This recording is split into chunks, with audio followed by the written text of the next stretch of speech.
Hi friends, welcome to my channel.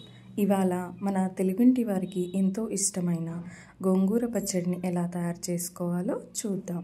దానికి కావాల్సిన పదార్థాలు: గోంగూర ఒక కట్ట, ఒక 7 ఉల్లిపాయలు, 2 వెల్లుల్లిపాయలు, కొంచెం కొత్తిమీర, ఒక 15 పచ్చిమిర్చి తీసి పక్కకు పెట్టుకొని అన్నీ క్లీన్ చేసి పెట్టుకోవాలి. ఒక కడాయిని స్టవ్ మీద పెట్టేసుకొని అది కొంచెం వేడైన తర్వాత అందులోకి పచ్చిమిర్చి వేసుకొని, అలాగే దాంతోపాటు వెల్లుల్లిని కూడా వేసుకొని చిన్న మంట మీద వేయిస్తూ ఉండాలి.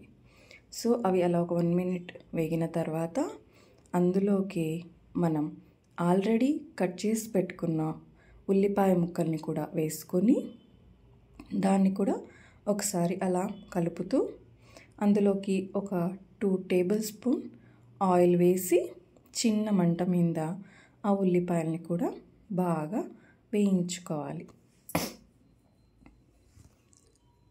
అలా వేయించుకుంటూ ఉండాలి.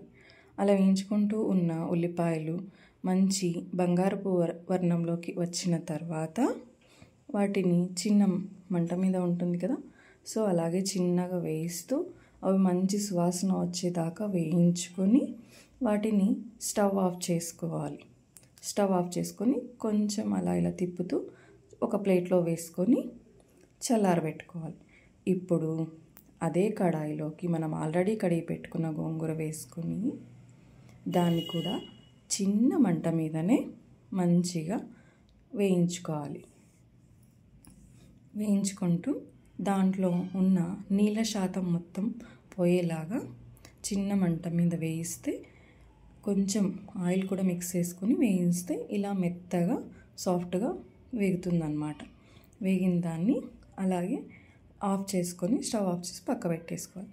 ఆల్రెడీ వేయించుకున్న ఉల్లిపాయలు చల్లగైపోయి ఉంటాయి కదా, దాన్ని మిక్సీలో జార్లో ట్రాన్స్ఫర్ చేసుకొని కొంచెం జీలకర్ర, రుచికి తగిపడినంత ఉప్పు వేసుకొని దాన్ని బరకగా మిక్సీని పల్స్ మోడ్లో పెట్టుకొని బరకగా వేయించుకోవాలి.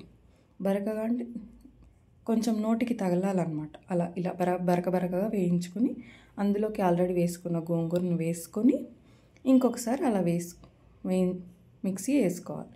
అలాగే లాస్ట్లో కొత్తిమీరను యాడ్ చేసి మిక్సీ పట్టుకుంటే మనకెంతో ఇష్టమైన గోంగూర పచ్చడి రెడీ. దీన్ని జొన్న రొట్టెతో కానీ వేడి వేడి అన్నం నెయ్యితో కానీ తింటే సూపర్గా ఉంటుంది. Thanks for watching friends.